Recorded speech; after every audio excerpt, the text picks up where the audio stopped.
Bonjour à tous et merci de nous retrouver pour le premier numéro de la revue des Unes de cette semaine.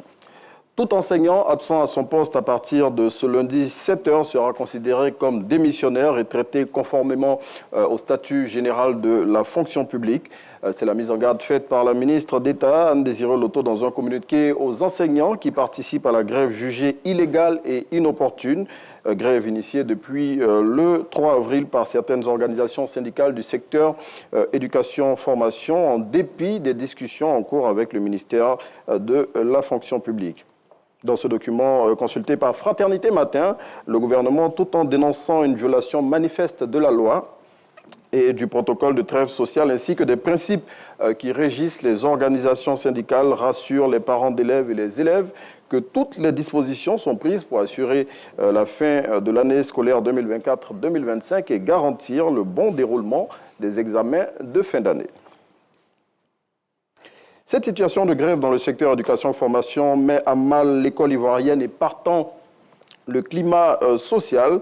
Et selon le quotidien Le Sursaut, ce mouvement connaîtra un tournant définitif, un tournant décisif aujourd'hui, car les organisations syndicales qui le portent avaient annoncé sa reconduction tacite si aucune solution n'était trouvée. Et tout en appelant à la discussion entre le ministère et les initiateurs de ce mouvement, Le Sursaut note que cette situation n'arrange personne. Le mercredi 16 avril 2025, on connaîtra le candidat du PDCI-RDA à la présidentielle d'octobre 2025 lors de la convention de ce parti. C'est l'information majeure qui est ressortie de la 18e réunion du bureau politique du Parti démocratique de Côte d'Ivoire qui s'est tenue ce samedi 5 avril 2025 à Yamoussoukro. Et selon l'Inter, la période de dépôt des candidatures part du 8 au 10 avril 2025.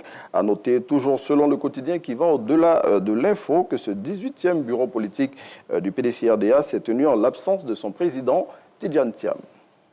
Et justement, selon le quotidien Le Mandat, cette absence du président du PDCI à ce 18e bureau politique a suscité beaucoup d'interrogations des militants et des observateurs de la scène politique ivoirienne.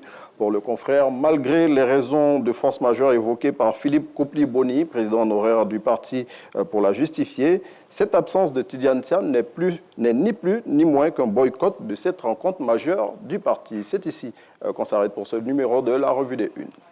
Merci beaucoup, Arnaud, pour la revue. Donc, 2 arrêts, on a dit. Hein? Oui. Donc, le premier arrêt pour 4 informations dans la revue. Et ensuite, on va parler des coachs. C'est cela. Oui, d'instant vérité. C'est cela. Hein? On l'a dit tout à l'heure. Hein, oui, ces coachs-là qui, aujourd'hui, on les retrouve partout. Hein. Bien sûr. Un coach, quelqu'un disait coach en relations humaines, coach en comment bien manger, coach en comment bien s'habiller. Bon, je dis, il y en a tellement. Finalement, on ne sait plus qui coach qui et qu'est-ce qu'ils font exactement. Et puis quelqu'un qui a un petit gourmet net, coach. Hein? En même temps, il devient coach.